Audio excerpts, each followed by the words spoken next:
Kung titignan mo yung pupuntahan, di ba parang malayo? Pero pag lilingunin mo yung pinanggagalingan, malayo ka na. Hindi mo malalaman kung hindi ka susubok. Ang buhay ay isang malaking sugal.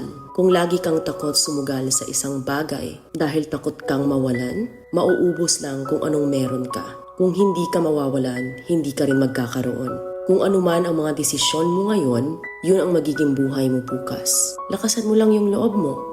Dahil ang mundong to, aapakan lang ang mga mahihina. Ibangon mo palagi ang sarili mo. Balang araw, magugulat ka na lang na ang layo na pala ng narating mo.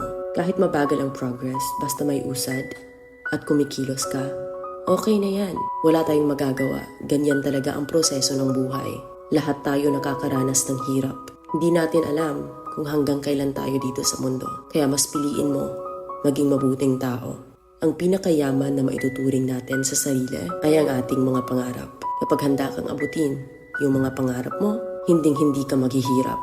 Kung lagi kang may pinagdaanan sa buhay or pagsubok, pruweba lang yan na isa kang magiting na sundalo. Sa mga pagsubok, diyan ka aangat, diyan ka babaguhin. Yung tatag mo kung paano ka mag-ayos ng problema.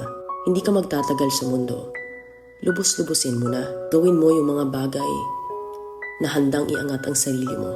Huwag mo isipin yung mga sinasabi ng iba at huwag na huwag kang panghihinaan ng loob dahil lahat ng tao ay may iba't ibang desisyon at iba't ibang sitwasyon.